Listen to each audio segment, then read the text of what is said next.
It's loading. I think we're live. High Woohoo! five. Hi, virtual pod. This is physical distancing at its utmost. Um, Actually, I just realized it was the wrong hand because we had the. Hold on. I'm trying. Yeah, this is not gonna work. I tried. I tried. Hello to anyone who's watching. If anyone's watching, hopefully you are. Hi. I'm Magda, and you know that because this is my LinkedIn. And with me is Tracy. Hi, Tracy. Hello, everybody. Hello, Magda. Tracy, are you still on lockdown or are you allowed to be free now? Well, I just completed my 14 days of quarantine, which was necessary. Woo! I came back from traveling internationally. They're still asking everyone to be at home. They're asking us to not leave home unless it's essential business. But the difference is that I was able to go and buy myself wine today. Yay! Going to groceries. They are asking us to keep like 2 meters, which I think is 6 feet. Yeah, right? because for those of you who are not American, Tracy is in Toronto. I'm in Toronto. Ish. Yes. Yeah. Yes. Well, And for now. and the wine is really important because this little thing that we're doing, it's changed since last week. It's now Wonder, comma, women, ampersand, wine. Because we are women who are going to wonder about things and drink wine while we do it. So cheers, Tracy. Hold on. Cheers. Cheers. This is my Don't spill. So just so we know, I could never do an online yoga class as an instructor because I have no idea which way I'm going, left or right. So ruled out as a future career. I have that problem in real life. So anyway, cheers. We are here. Cheers. Yes.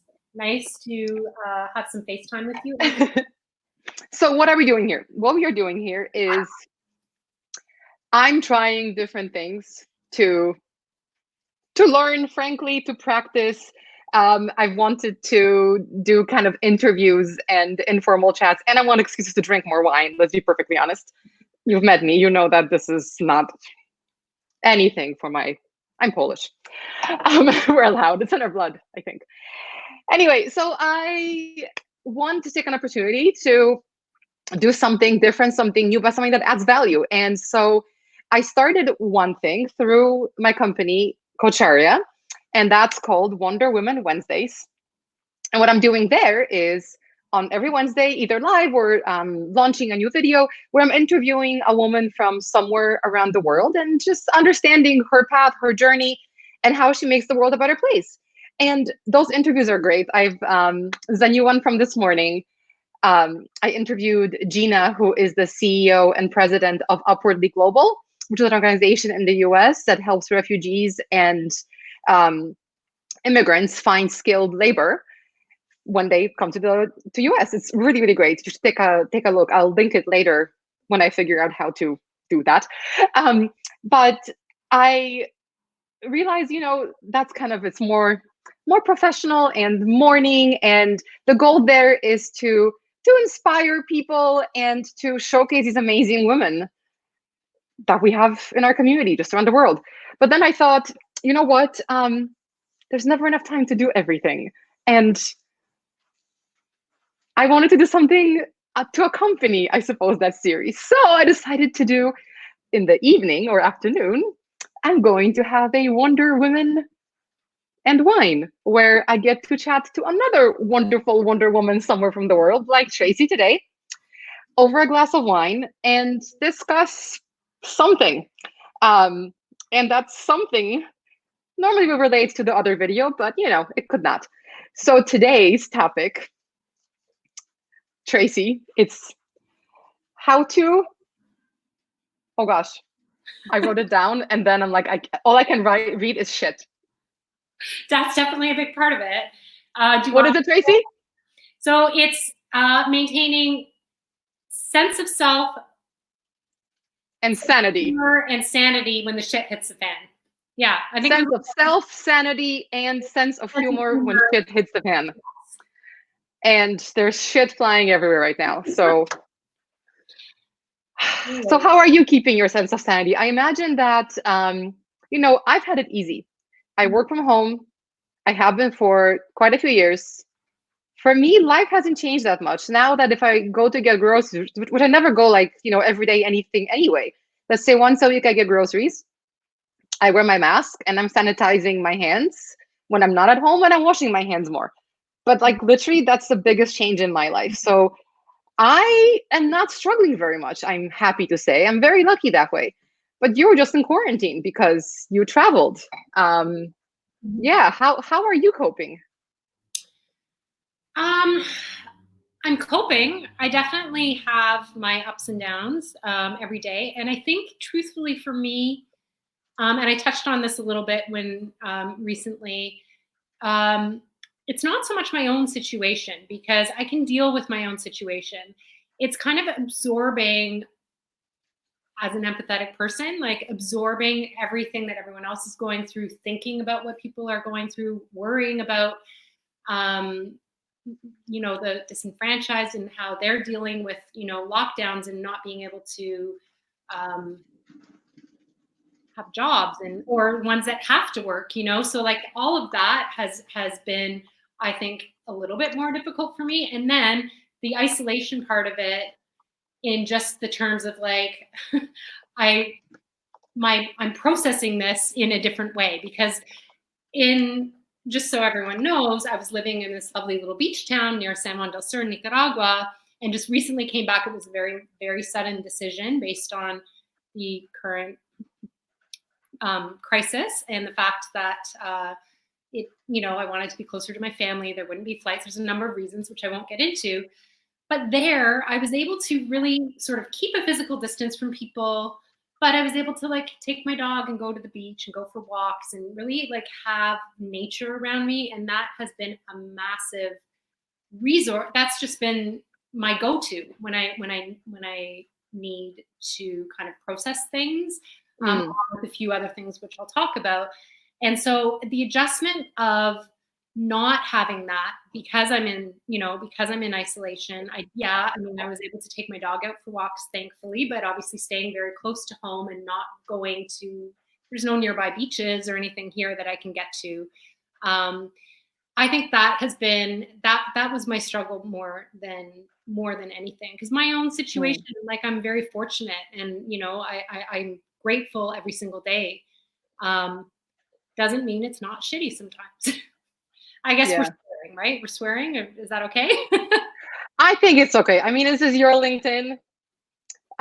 If anyone sees it, if you're okay with it, I'm okay with it. I've learned a long, long time ago that censoring this just isn't gonna happen. So I am what I am.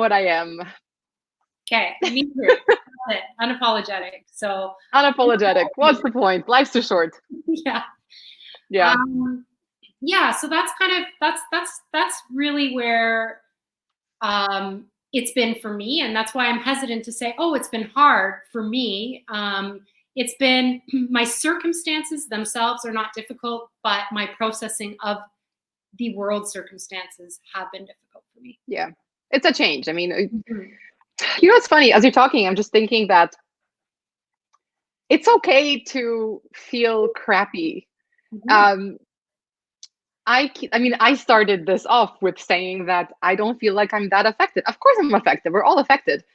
But it's funny how some people, most people, I don't know, we kind of compare our circumstances to what we imagine somebody else's worst case scenario is. And I don't know if it's guilt. I don't know what emotion I'm trying to express, but it's almost like I don't deserve to feel crappy because the situation is so good compared to somebody else. And for me, the two biggest things that I've been seeing that are just breaking my heart are, first of all, people who are in poverty. They're talking now about some of the slums in India are getting, the cases are spreading, and who knows what's going to happen there. I mean, they have no healthcare to begin with, and they have no space to begin with. So this is like a petri dish. It's just, I can't imagine the horror that's going to happen as a result. And the other thing that I keep thinking about is women in abusive relationships who, I think we touched on this last week, I don't know, but just something that's always on my mind thinking that it's not great to be locked at home for everyone. For some people, it's an absolute nightmare. It could actually mean life or death, or long-term damage, or I mean, it's anyway, it's terrible. I think you know what I'm talking about, but yeah, it's like, I don't know if it's guilt or what it is, or that I'm feeling when I talk about this. When I have a bad day, oh yeah, someone else is having a worse day than me. Is it Catholic guilt? I'm no longer Catholic, really, but I was raised Roman Catholic. Yeah. But that's what I'm hearing, and that's what I feel sometimes too. And like the other day, I was just like, you know what? I'm sad today, and it's fine to be sad because I'm sometimes, it's all fine to say be positive and live in the present, and all of those things are wonderful things. I'm not saying they're not. But when you're feeling something and that's what you're feeling, like denying it and putting a fake smile on and sort of getting through your day and realizing, oh, there's always going to be someone that's worse off than us, but like, let's not delegitimize our own feelings. There's always someone better and there's always someone worse, but like, we're still allowed to have a hard time with something. And you know what, like right now, everything for many of us has changed, So I think that has helped me in the last few days, is just kind of understanding that there's going to be times I'm going to be mad about it. There's going to be times I'm going to be sad about it, and that's okay. I tell you, when people are gonna think like, yes, oh my God, Magda, rolling their eyes. I think where I feel it is when I go for a walk with my dog, and I'm like, oh look, another dog. Let's go love you. And the owner just looks at me like, no, stay away.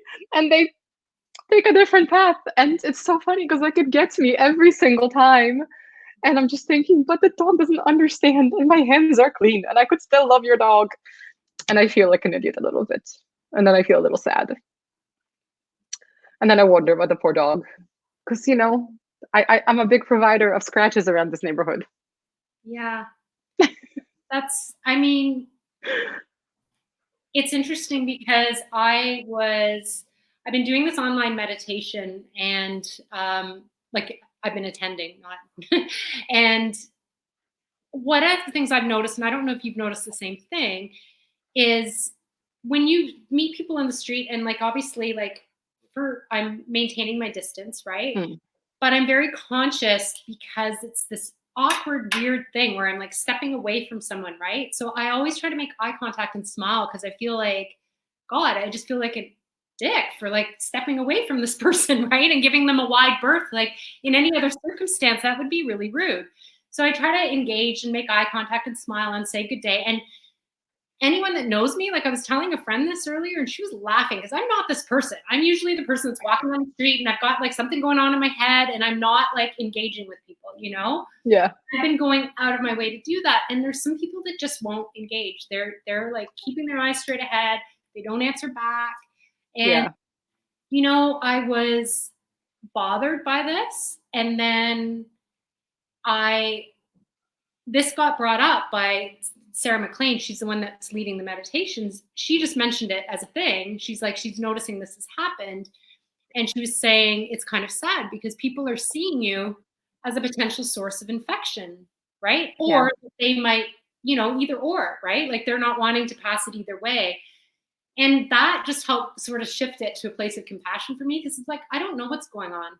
I don't know. Maybe they just got bad news. Maybe maybe they just lost their job. There's any number of things that could be going on with these people, or maybe they're actually afraid, or uncomfortable. So, but it's hard. It's hard when, like you said, like your inclination would be to go up and like play with puppies and give them love. Yeah. And it's hard when we're going into this world and like their energy is just so difficult to navigate.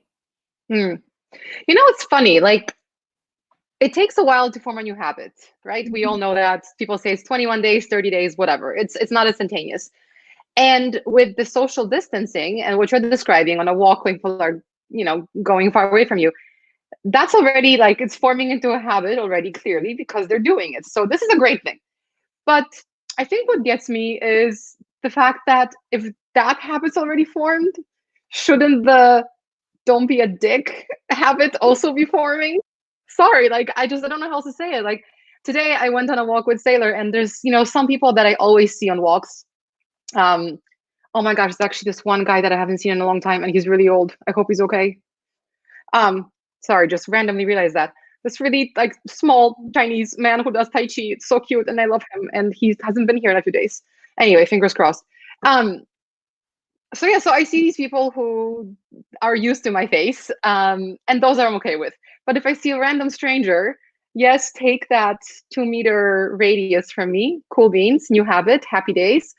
But then, like if I do the same thing as you. I try to make eye contact, I smile or I wave, and they kind of, not a lot of them, but some go, like, Yeah. dude, I'm just trying to be nice. That I think I don't get. That's what I wonder about. Yeah. Yeah, that's been a struggle. And that's why I try to I try to view it as, I don't know. I remember listening to an audio book. I think it was like Deepak, and it was talking about like kindnesses that you can do every day, and maybe that's just smiling at somebody, right? So then I try to think about it as anything you give to another person should really be done without expectation of return. And so therefore, I have to try to remember that I want to smile at them, and that is all I do, and whether they smile back, I shouldn't even need to be looking for that. I should just be smiling. And then now I can say this now that I'm sitting here with you drinking a You're not drinking, actually. I want to point out. I'm the one taking sips. Okay. Now, yeah. Okay, so thank you. People are going to think I'm an alcoholic. It's called Wonder Women and Wine, Tracy. Get with the program. I'm conscious I was taking too many sips, so that's so funny. No such thing, man. No such thing. So yeah, it's something that I can talk about philosophically now that we're just sitting here, but it's it's sometimes a little harder to remember in the moment. Yeah.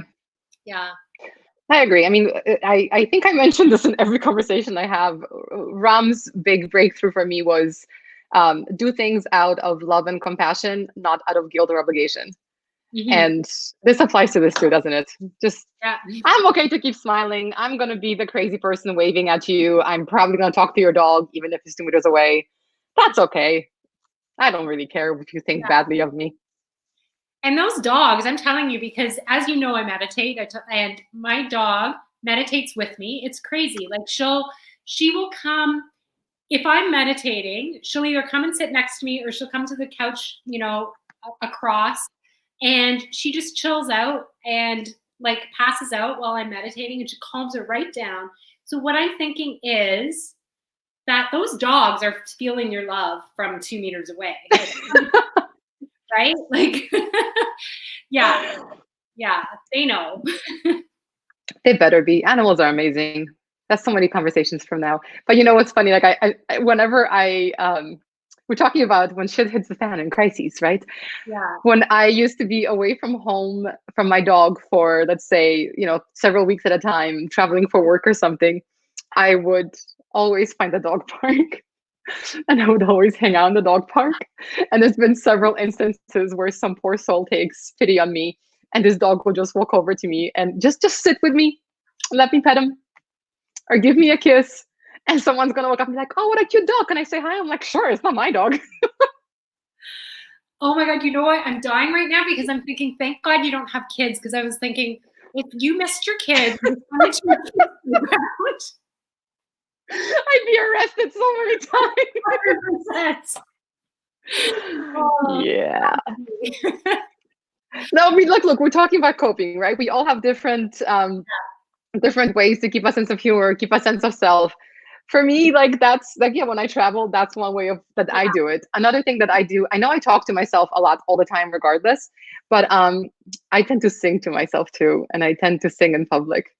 And like it's sometimes because I just get really happy, but sometimes it's just a thing that I end up doing and I'm not realizing it. And there's been so many times where I'm walking down the street in a random city or walking the dog or something, and I'm just belting out Queen, and I'm not a great singer. Let's just say that. But yeah, I think we just had a humor, like you say. People need to Yeah. be less serious, and as long as I'm okay with what I'm doing, I'm not hurting anybody Yeah. except for the eardrums. So are you going to sing on LinkedIn Live? No, this is a professional network, Tracy.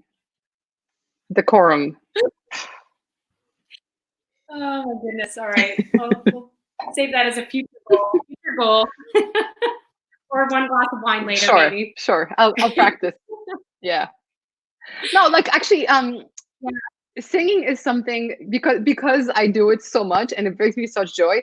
It is another thing on my list that I want to get better at.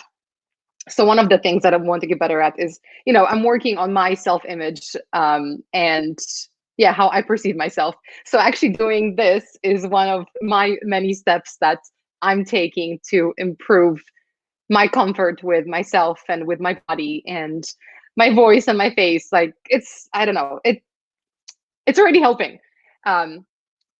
And for me, it's kind of a blessing in disguise, this crazy crisis, because my personal life hasn't changed that much, but everybody else's life has changed. It's giving me the opportunity to do more stuff like this.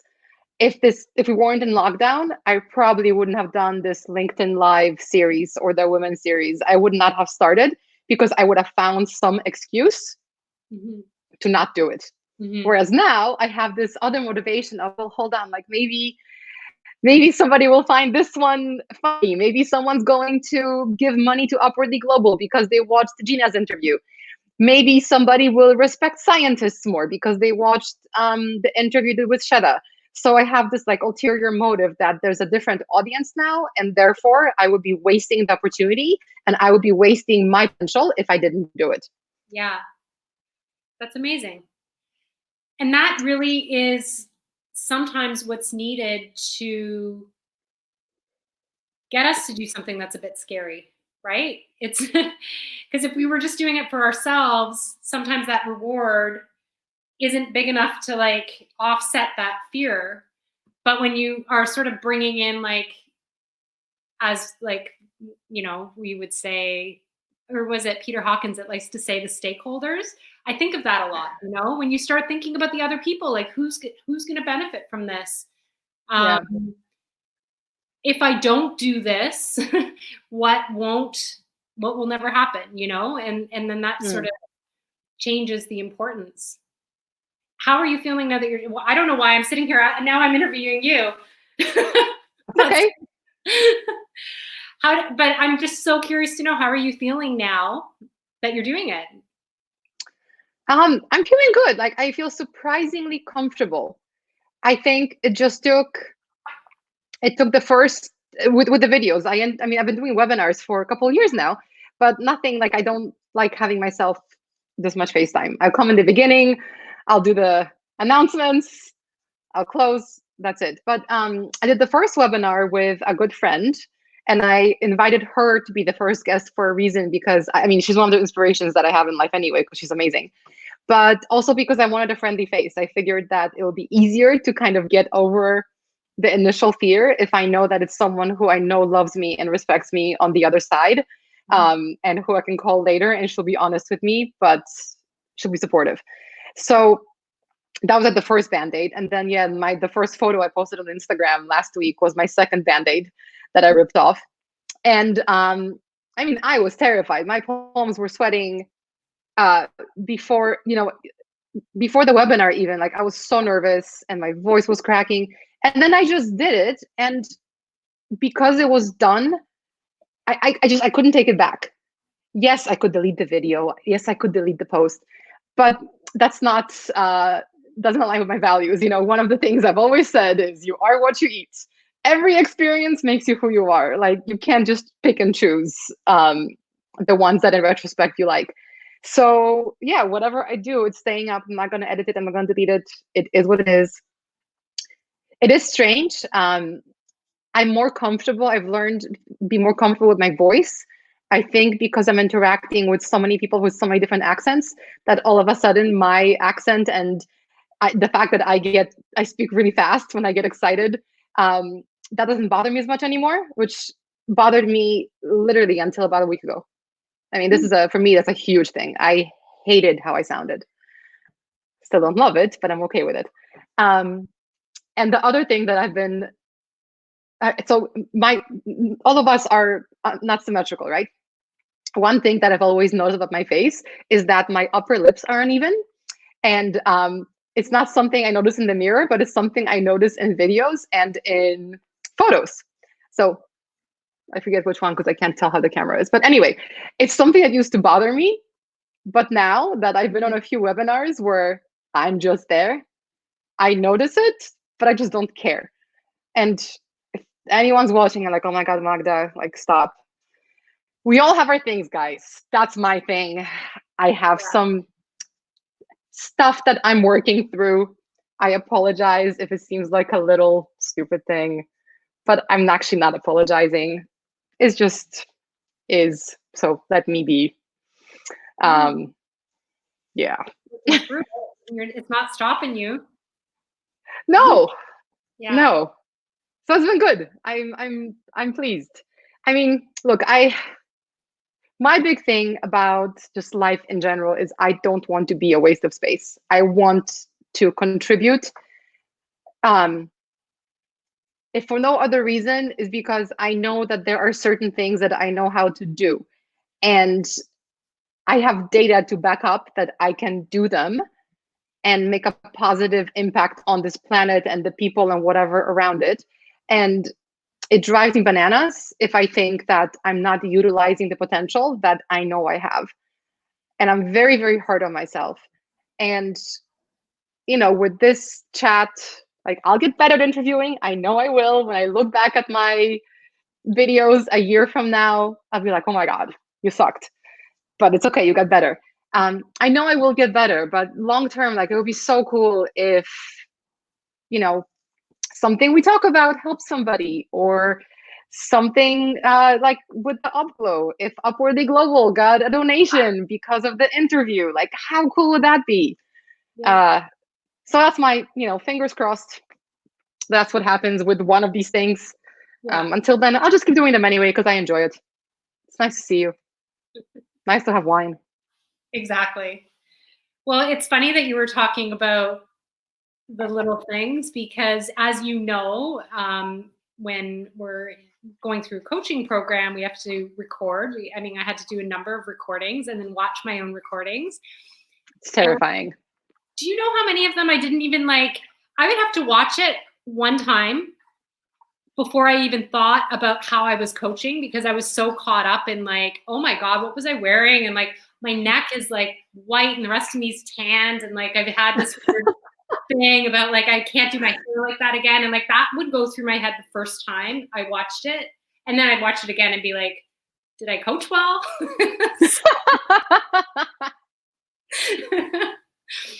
So yeah, I think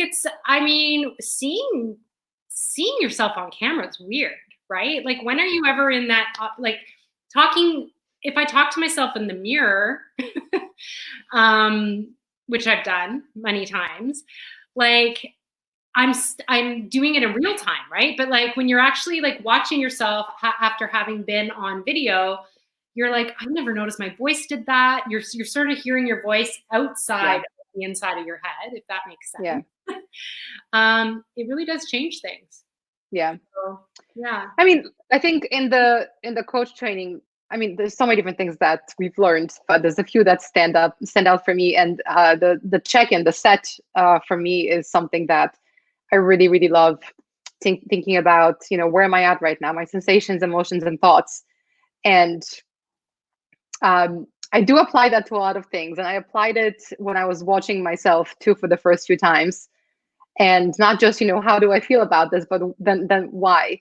And who cares? And I started with what's the worst that could happen, but then I tried to reframe it with what's the best that could happen. And it's okay. Yeah. It's how I still say that. It's how I stay sane and keep a sense of self. Perfect. And my sense of humor. Yeah. When shit hits the fan. It hits the fan. Similarly, like I think that that has been a major thing for me as well, has been the feeling like I can I can do something to help and I want to do something to help and I will, you know? And that really has made the difference for me because then I'm not like, otherwise I'd probably be like honestly watching Netflix with a bottle of wine and a bag of chips for myself, you know? Um, Which okay, is okay yeah, too I don't sometimes. know. I mean, that could happen. What's that? That will happen after this call. It's- But you know, generally, like these days, I wake up and I'm thinking about, well, weirdly, and I think I shared this because of the fact that I traveled and I was going through multiple airports and stuff, and I'm in this like, can we talk about like, are you doing the same thing? Because if I have like a tickle in the back of my throat, I'm like, uh-oh, like over analyzing, right? Yeah, I'm and not allowed to open WebMD anymore because my sister has banned me. I think the third time I thought I had flesh-eating virus bacteria. oh my god. Yeah, I've Googled the symptoms of COVID-19 probably 119 times. Like, I'm not even lying. And so, thank God they added the sense of smell and taste in there because then I'm like, oh God, thank God I can taste things. Thank God I can smell Charlie's poop still. Like, not to mention my own. But that's Charlie's a dog, just so we're clear. Charlie's a dog. It's not her oh, like boyfriend or anything. I should clarify. Charlie is a dog. She's a she. And, um, yeah, I just, Hey Sailor, how's your poop? Sailor's a dog too. that's how I maintain my sense of sanity. I smell my dog poop. Um, Do what you can, man. but yeah, so it's weird because I was on quarantine and there's this 14-day window, right? Every day I would wake up and I'd be like, oh my God, I feel good. And that's like such a good way to wake up. Like when normally do you wake up and think, oh, I feel good. I feel healthy. I don't feel sick, you know? Yeah. So that kind of being my first thought. And then kind of coming into the awareness of everything that's happening right now. And then thinking like, what can I do? Like having the platform that you have, which is like we the support group. We're doing another one, which means I have to take it easy on the wine this evening. It's in a few hours. For Okay. anyone that's watching, we are doing support groups twice through Cocharia, twice each week, and the one tonight is at 8:30 p.m. Chicago time, Oh which yes, is 9:30. 9:30 p.m. your time Normally my in phone's up. Toronto. So yeah, so kind of having the awareness of that, and then I'm finding that my thoughts are just very caught up in what I can do to help because Yeah. I feel very like I have this, I think, sort of like romantic hero notion of like somehow magically being able to like be a nurse in a hospital and help. Like that's my, but you know what I mean? Like, and that's not practical. Like they don't want anyone that doesn't have healthcare experience. That wouldn't help anybody. But it's a very strange thing right now because they need people, but they also need people to stay home. Yeah. Unless you're specially trained or whatever. And yet, and we do have this training. We have this amazing coach training. So I'm sort of driven with like, how can we be there for other people that really need to be, they really need that contact. They really need support right now. So, And I mean, I'll do a bit of a shameless plug because we can do good things as coaches.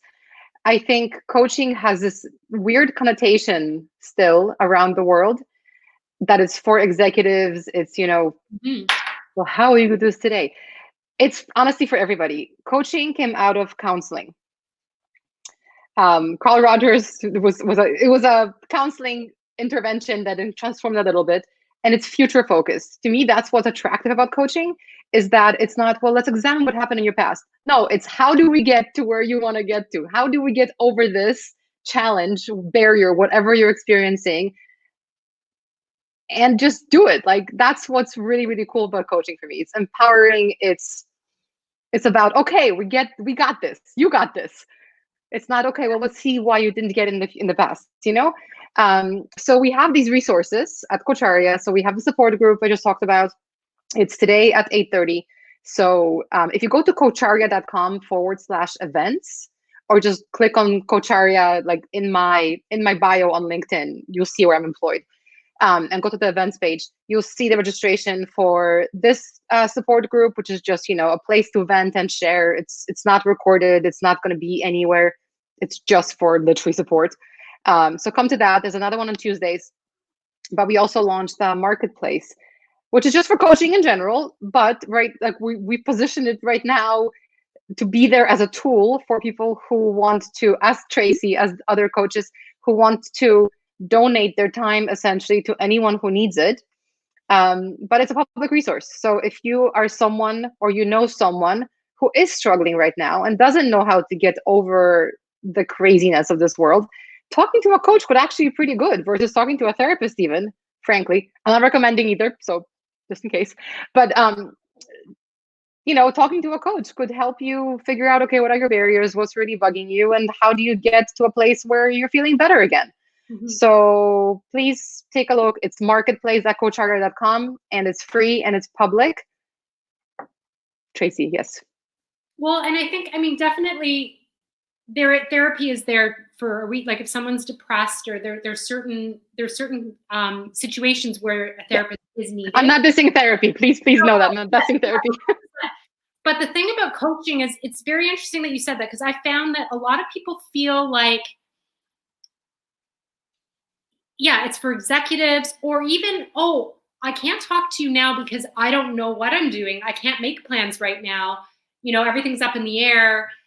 And a coach can also just be someone that's going to sit there and listen and help you unpack your feelings.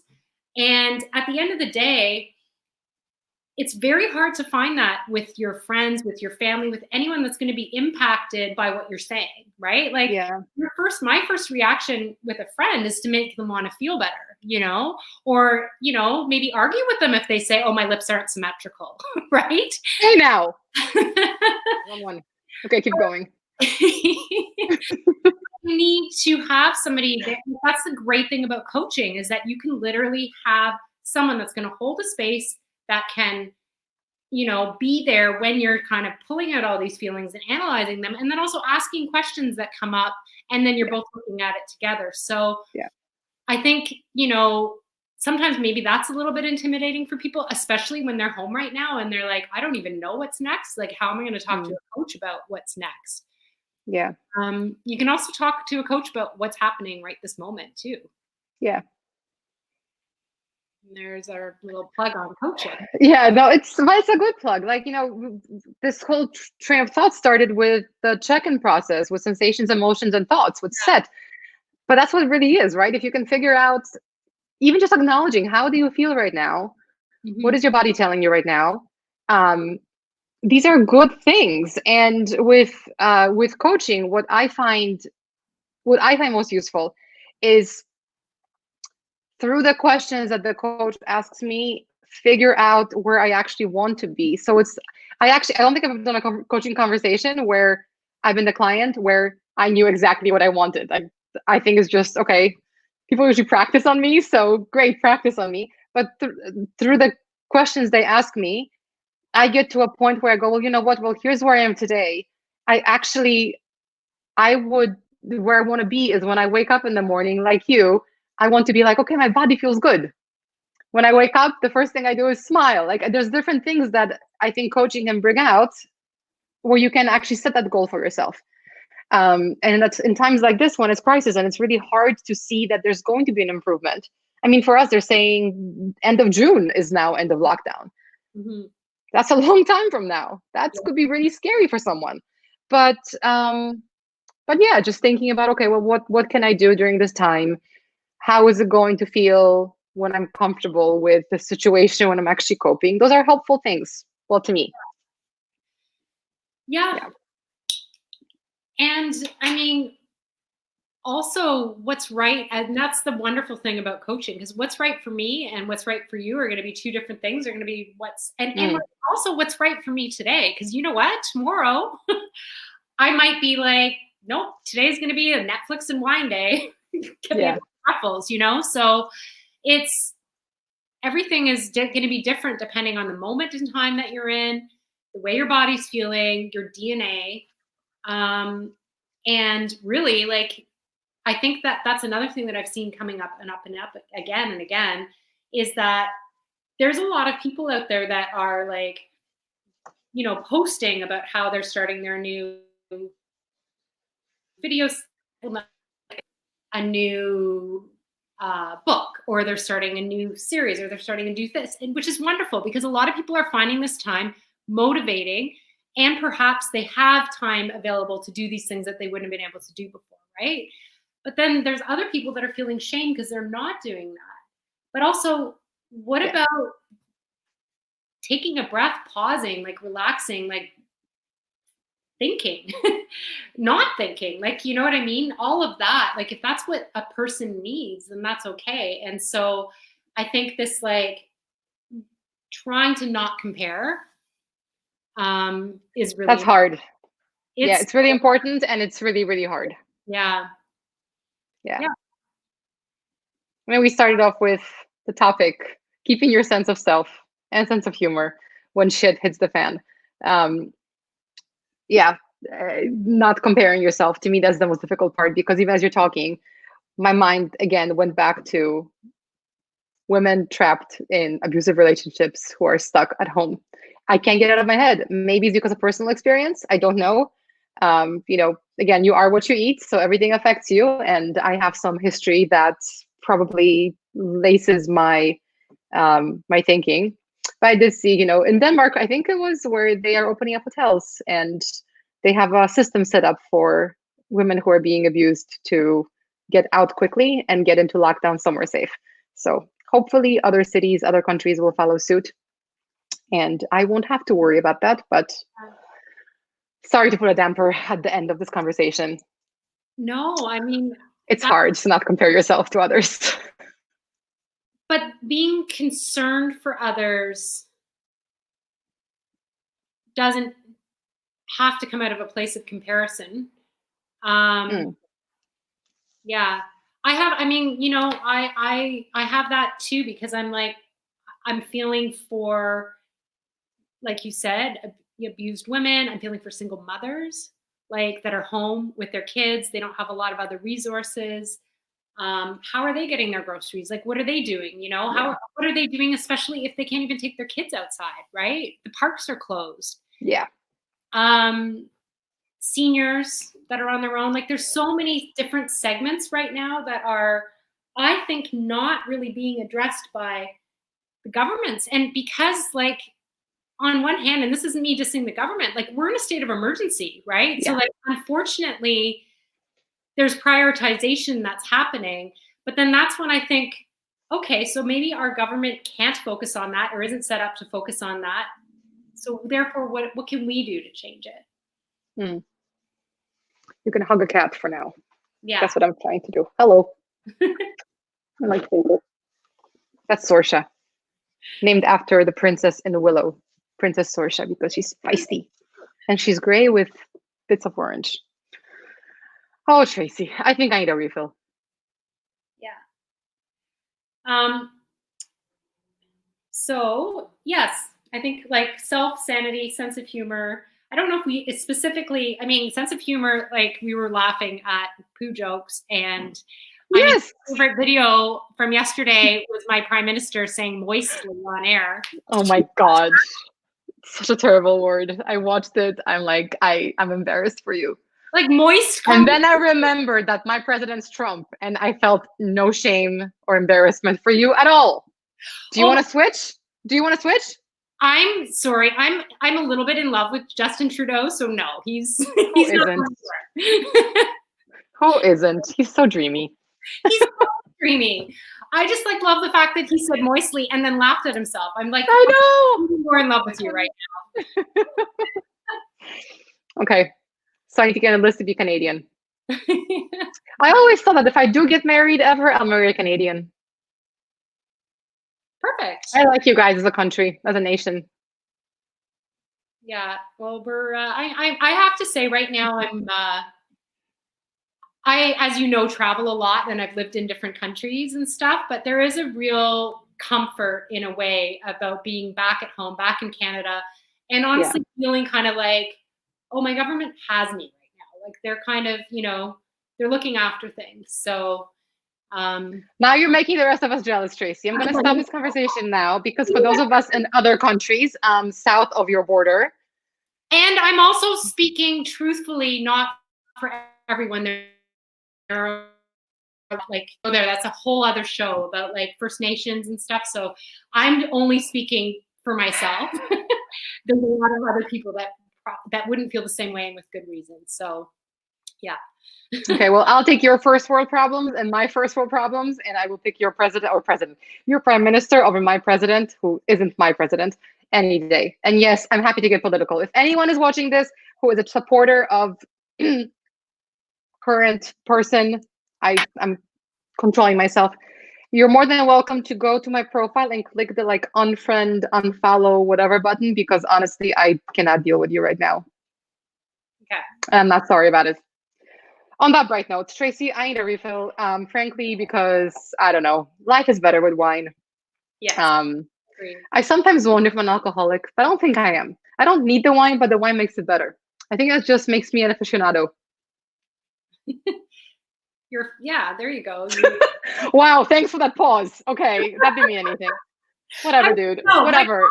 I was trying to think of something funny, okay? Like, did not. Nice try, Canadian. I take it back. Oh, goodness. All right. Good job for ruining Canada for me. Anyway, nice to see you, I think. Say hi to your prime minister and to all the lovely things. And I'm going to go refill, and I'm most likely going to end up on the couch and watch Netflix, even though I think I've watched everything there is on Netflix at this point. But that's life. Thanks, Tracy. Thank you. Bye.